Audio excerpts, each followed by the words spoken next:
Hello students, probability की complete lecture series में आज हम लोग नया लेक्चर स्टार्ट करते हैं। इसमें हम लोग प्रोबेबिलिटी डिस्ट्रीब्यूशन के बारे में पढ़ेंगे। और मैं आपको बता दूं कि जब से एनटीए ने पेपर बनाना स्टार्ट किया है तब से ये एक फ्रीक्वेंटली आस्क्ड टॉपिक है, ये या इससे रिलेटेड जो टॉपिक्स हैं। ठीक है, तो इसमें प्रोबेबिलिटी डिस्ट्रीब्यूशन की पहले हम डेफिनेशन पढ़ते हैं। तो probability distribution spells out how a total probability of one is distributed over several values of random variable. ठीक है, इसमें क्या होता है, हम कैपिटल एक्स या किसी भी लेटर से, नॉर्मली कैपिटल एक्स से एक रैंडम वेरिएबल असाइन करते हैं। ठीक है, और देखते हैं कि उस रैंडम वेरिएबल की क्या क्या वैल्यूज हैं। ठीक, तो उस रैंडम वेरिएबल की वैल्यूज लिखते हैं और उसके करस्पॉन्डिंग प्रोबेबिलिटीज लिखते हैं।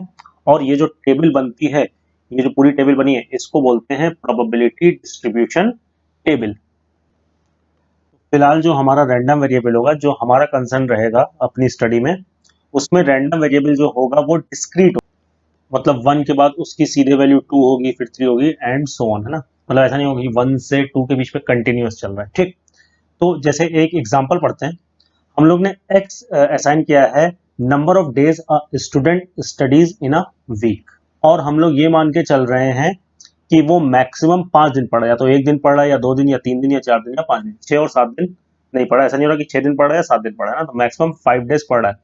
तो वो वीक में 1 दिन पढ़ रहा है, उसकी प्रोबेबिलिटी 0.14 है। 2 दिन पढ़ा उसकी 0.18, ऐसे 3 दिन पढ़ा उसकी 0.4, फिर 4 दिन तो 0.17, और 5 दिन पढ़ा तो 0.11। तो यहाँ पर लिखा है probability of one is distributed over several values of random variable. तो देखो, इन सारी प्रोबेबिलिटीज को ऐड करोगे तो पहली बात तो 1 आ रहा होगा। ठीक, तो ये तो हो गई प्रोबेबिलिटी डिस्ट्रीब्यूशन टेबल। उसके बाद अभी फॉर्मूले लिखेंगे, लेकिन इसमें हम लोग थोड़ा सा समझते हैं कि इसका मतलब क्या होता है कई चीजों का। जैसे इसमें एक टर्म आता है मीन या फिर एक्सपेक्टेड वैल्यू। ठीक है, तो इसका क्या मतलब होता है, यहाँ पर कैसे निकालते हैं। मीन या एक्सपेक्टेड वैल्यू निकालने के लिए आपको सिंपली क्या करना होता है, आपको रैंडम वेरिएबल को उससे, उसके करस्पॉन्डिंग जो प्रोबेबिलिटी है उससे मल्टीप्लाई कर दो, और ऐसा सबके लिए करके उनको ऐड कर दो। मतलब कि 1 इंटू 0.14, रैंडम वेरिएबल x जब 1 है तो प्रोबेबिलिटी क्या, 0.14। ऐसे ही 2 इंटू 0.18, और अभी ये भी समझते हैं कि ये बताएगा क्या हमें, जो आंसर आएगा इसका 3 इंटू 0.4, और ऐसे ही प्लस 4 इंटू 0.17 एंड 5 इंटू 0.11। तो इसको आप कैलकुलेट करके देखना, तो ये 2.93 आ रहा होगा। तो ये हमें क्या बता रहा है, ये हमें बेसिकली ये बता रहा है कि it is expected that on an average student 2.93 days पर वीक पढ़ाई करेगा, है ना। तो अब बात आती है कि कुछ लोग कहेंगे कि 2.93 डेज इन अ वीक, ये कौन सी बात हुई, है ना। तो ठीक है, हम यहाँ पर क्या प्रेडिक्ट करना चाह रहे हैं कि अगर स्टूडेंट कंटिन्यूअस पढ़ाई करता रहता है, और सपोज कर लो 11th-12th को हम जोड़ के बोल दें कि 100 वीक्स हैं ऑन एन एवरेज, तो 100 वीक्स को जब आप इस 2.93 से मल्टीप्लाई करोगे तो कितना आ जाएगा, 293। तो मतलब हम यहाँ से क्या प्रिडिक्शन लगा रहे हैं, हम ये प्रिडिक्शन लगा रहे हैं कि जो स्टूडेंट है वो 11th-12th जब पूरी पढ़ाई करेगा तो उसने, इट इज एक्सपेक्टेड कि 293 डेज पढ़ाई की होगी, है ना। और ये प्रोबेबिलिटी है ना, ये भी एक तरीके की प्रोबेबिलिटी है ना। तो हो सकता है कि एक्चुअल में, हो सकता है वो इससे कहीं ज्यादा दिन पढ़ाई करे, या हो सकता है कहीं कम दिन पढ़ाई करे, लेकिन यहाँ पर हम एक्सपेक्ट क्या कर रहे हैं गिवन डेटा की हेल्प से, कि वो 293 डेज पढ़ाई करेगा। ठीक है ना। तो यहाँ पर जो हम लोग स्टैट्स में मीन निकालते हैं, वहां पर हमें डेटा पता होता है कि ये चीज हो चुकी, इतने मार्क्स आ चुके हैं, तो हम फिर एवरेज मार्क्स बता देते हैं। यहाँ पर लेकिन क्या है, यहाँ पर तुम ऐसे मान लो कि स्टूडेंट 11th के फर्स्ट डे में हमें ये प्रोबेबिलिटीज पता है ना, कि वीक में इतने दिन पढ़ाई करेगा और उससे एसोसिएटेड प्रोबेबिलिटी है। तो हम एस्टिमेट कर रहे हैं, इट इज एक्सपेक्टेड, कि हम बोल रहे हैं, मतलब इट इज एक्सपेक्टेड कि वो 293 डेज पढ़ाई करेगा, हम ये एस्टिमेट कर रहे हैं। ठीक है ना। और मैं आपको बता दूं कि प्रोबेबिलिटी डिस्ट्रीब्यूशन जो है, ये स्टैट्स का, मॉडर्न मैथमेटिक्स में स्टैट्स का एक बहुत ही पावरफुल टूल है, जो आगे जाके अगर आप मैथमेटिक्स की फील्ड में और काम करते हो तो आप देखोगे कि इसकी काफी ज्यादा इंपॉर्टेंस है। जैसे मतलब मैं आपको एक सिंपल सा एग्जांपल दूं, कि जैसे मान लो कि आप अमेजोन पे कोई प्रोडक्ट परचेस करना चाहते हो। ठीक है, और वो प्रोडक्ट 3 सेलर बेच रहा है, सेल कर रहा है ना। तो तो मान लो कि जो पहला सेलर है उसकी 7 रेटिंग है, उसको 7 रेटिंग मिली है, और सपोज कर लो उसको 100% पॉजिटिव रेटिंग मिली है। फिर जो दूसरा सेलर है, सपोज कर लो कि उसको से 25 रेटिंग्स मिली है और उसमें से 96% पॉजिटिव है। और जो तीसरा सेलर है, सपोज कर लो उसको 300 रेटिंग मिली है और उसमें 91% से पॉजिटिव है। तो अब आप सोचना कि आप किस सेलर का प्रोडक्ट परचेज करोगे। सेम प्रोडक्ट है लेकिन 3 अलग अलग सेलर, तो किस सेलर से प्रोडक्ट परचेज करोगे। तो प्रोबेबिलिटी डिस्ट्रीब्यूशन या फिर बाइनोमियल डिस्ट्रीब्यूशन आगे चल के पढ़ेंगे, तो ये सारी चीजें हमें यहाँ पर डिसीजन मेकिंग में हमें हेल्प कर सकती है ना। तो ये एक सिंपल सा मैंने एग्जाम्पल आपको दिया है, ठीक है। तो अब कुछ इसमें फॉर्मूले हैं वो हम लोग समझ लेते हैं। तो ये कुछ फॉर्मूले जो आपको याद रखने, पहली बात, सारी प्रोबेबिलिटीज का सम कितना आएगा 1, ये हम लोग देखते हैं। उसके बाद mean of probability distribution of a random variable is given by this. अच्छा, प्रोबेबिलिटी डिस्ट्रीब्यूशन कई तरीके के होते हैं ना, बाइनोमियल डिस्ट्रीब्यूशन, पॉइसन डिस्ट्रीब्यूशन ना, लेकिन इन जनरल किसी भी प्रोबेबिलिटी डिस्ट्रीब्यूशन का मीन का फॉर्मूला ये होगा, और उसको हम लोग फिर लिख सकते हैं सिग्मा पी आई एक्स आई, क्योंकि सिग्मा पी आई क्या होगा 1 होगा। ये जो दिख रहा है ये जनरल फॉर्मूला है। और उसके बाद variance of any probability distribution of a random variable is given by sigma square is equal to sigma X I minus mu का स्क्वायर इनटू पी आई, है ना। और ऐसे ही यहाँ पर जो वहां पर स्टैट्स में भी 2 फॉर्मूले होते थे, तो यहाँ पर भी 2 फॉर्मूले हैं, sigma P I x I का स्क्वायर माइनस म्यू का स्क्वायर, ठीक है। पी आई क्या है, वही प्रोबेबिलिटी। और स्टैंडर्ड डिवीजन क्या होता है हम सभी को पता है, अंडर रूट ऑफ वेरिएंस। तो ये कुछ सेट ऑफ फॉर्मुलेज हैं जो आप याद रखना, जो आपको क्वेश्चन सॉल्विंग में हेल्प करेंगे। चलो अब आगे बढ़ते हैं। तो ये क्वेश्चन है, और random variable x has the following probability distribution, और फिर कुछ चीजें बतानी, k की वैल्यू, फिर p x greater than 3 and so on, है ना। तो ऐसा क्वेश्चन एग्जाम में भी आता है। तो सबसे पहले k की वैल्यू निकालनी है। तो हमें ये पता है कि पहले पार्ट के लिए कि सिग्मा p x i होगा, जो मतलब सारी प्रोबेबिलिटीज का सम होगा, वो किसके बराबर होगा, 1 के बराबर होगा। तो सबको ऐड कर लेते हैं इन सबको। तो 2 और 3 5 और 1 6 और 1 7, यानी कि 7 के, और के स्क्वायर कितना आ जाएगा, 5 और 2 7 और 1 8, तो यानी कि आ गया अपने पास 8 के स्क्वायर। सारी प्रोबेबिलिटीज को जोड़ दो, उनका सम किसके बराबर होना चाहिए, 1 के बराबर होना चाहिए। तो यहां से अपने पास आ गया 8 के स्क्वायर प्लस 7 के माइनस 1 इज इक्वल्स टू 0।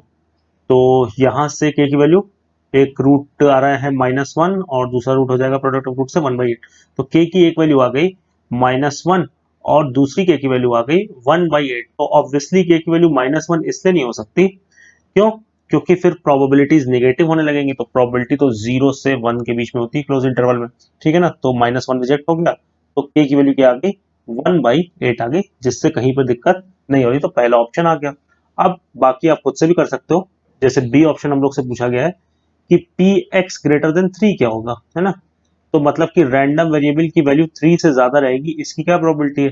तो रैंडम वेरिएबल की वैल्यू 3 से ज्यादा रहेगी तो क्या हो सकती है, 4 हो सकती है, यानी कि P4 plus P5 plus P6 plus P7, है ना, ये हो सकती है। 7 तक ही जा रहा है रैंडम वेरिएबल। तो देख लेते हैं पहले के टर्म में कितना आएगा, 4 से ऐड करना है ना अपने को।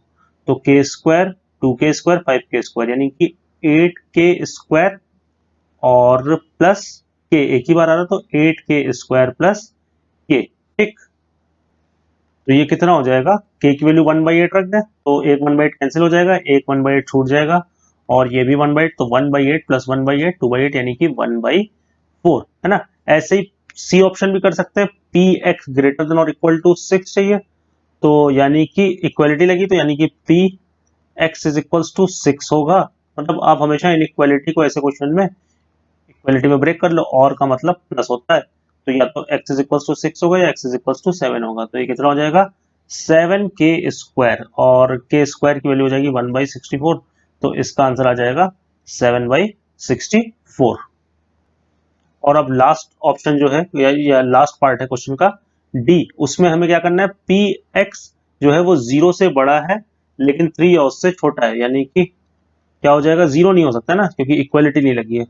तो इसमें तो सिंपली क्या हो जाएगा कि 1 हो जाए या 2 हो जाए या 3 हो जाए, है ना। तो देख लो कितना सिंपल सा क्वेश्चन है, और आता है जेईई मेन में ना, ऐसा नहीं कि जेईई मेन में नहीं आता है ना। एक आपको होमवर्क भी दूंगा उसमें क्वेश्चन, वो जेईई मेन में आया होगा और इसी थीम पर होगा, तो 1 2 और 3, तो 1 2 और 3, तो ये कितना हो गया 6k हो गया, यानी कि 6 इंटू 1/8 यानी कि 3/4। तो आई होप सभी को ये क्वेश्चन क्लियर होगा। और इसमें क्या करना था आपको पता ही चल गया होगा ना, पहले k निकालना था तो हमने सारी प्रोबेबिलिटीज का सम 1 कर दिया, k आ गया, तो फिर हमें कुछ क्वेश्चन में करना ही था, हमें सिंपल से और पार्ट पूछेंगे तो वो हम लोग ने बता दिया। चलो अब आगे बढ़ते हैं।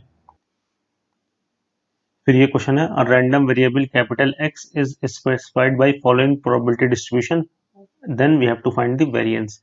तो वेरिएंस का हम लोग ने फॉर्मूला पढ़ा था और दूसरा वाला फॉर्मूला यूज करेंगे जो जैसा स्टैट्स में होता था, स्क्वायर्स का मीन माइनस मीन का स्क्वायर टाइप वाला फॉर्मूला। तो वो क्या था, हम लोग ऊपर अभी लिख के आए थे, sigma P I into X I का स्क्वायर माइनस मीन का स्क्वायर, है ना। या फिर इसी को आप ये भी लिख सकते हो, sigma P I into X I का स्क्वायर, एक्स आई यही रैंडम वेरिएबल एक्स की वैल्यू है ना, माइनस मीन क्या था P I into X I, ठीक है ना। तो इसको ऐसे लिख लेते हैं का होल स्क्वायर।